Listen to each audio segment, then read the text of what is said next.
Watch and burn. Hey everybody. So today, and of course I apologize if there's any kind of echo. I've got my go-to there, but I probably should be using a lav for this. This place is kind of echoey, but I left all my shit downstairs. I found this awesome house. I'll put a link up in the description, so if you want to see this place through, it's massive. I don't want to go all the way back downstairs and grab my shit, so I apologize if this is echoey. But anyways, yeah, today I am here looking to discuss As Above, So Below. Now this came out, I think, back in 2015, and this movie is scary. I don't mean literally so much, but it's more in the figurative sense that the only way out is down. So the story revolves around a girl by the name of Scarlett. She has her cameraman Benji, as well as her sort of on-again, off-again boyfriend George, as well as their guide, Papillon. They're over in France. They decide to see if they can kind of move through the catacombs in France, where they have all the bones from all the people that died from that huge sink-in that happened 1 million years ago. And because they're attempting to find, I can't remember, what was it, the Rosetta Stone or some shit? Well, anyways, doesn't matter. That's what I think Scarlett's looking for. So they start venturing down. But the problem is, they end up on the other side of reality, in a place where only darkness exists. Like, you know how for every particle, there's the anti-particle? Well, there's sort of, for every world, there's the anti-world. So they end up in the anti-world, which is hell. They just don't know it. And they keep having to travel down because it's the only way to move forward is to continuously go down.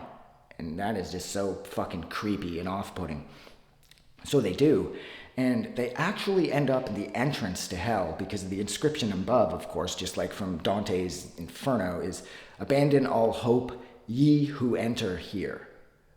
And then they have to crawl in on their stomachs, which brings to mind George even points it out in the movie that they were made to crawl on their bellies into the kingdom of darkness.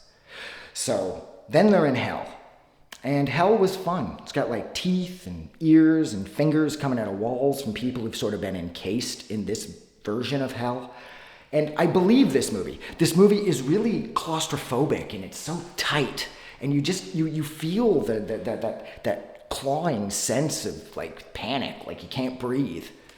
And it's really fun, and it's really exciting. And even though this is a found footage horror movie, and I know that those split people either way, I love them, and I loved this movie because despite its flaws, like that big demon in the chair at the end, when you freeze frame it, he doesn't look it doesn't look the best. It just looks like so-so.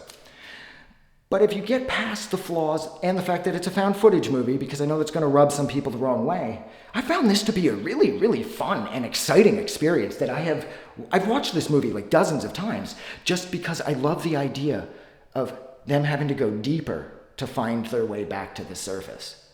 And the movie ends with them having to sort of take this leap of faith. And if they can do it, which they do, they end up being able to climb the wrong way up a manhole back into everyday reality. And that is so weird because they're having to climb down and down to get up and out of the manhole. It's like they're climbing into the manhole to get out of the manhole, which is awesome. But look, I'm going to stop talking about this movie because I'm a little worried about the echo. Again, I apologize for that. I'll put a link up for the house. This place is rad. It's huge. It's really big. There's got to be 15 rooms in this place. So look, I'm going to go. So thank you so much for hanging out with me for a little over 4 minutes while I discussed, I believe, the 2015 horror film, found footage horror film, As Above, So Below. Like always, if you like this review, don't forget to do something nice for somebody. But please, most importantly, don't forget that the world is actually a better place because you are in it. I'm going to go. Have a good night.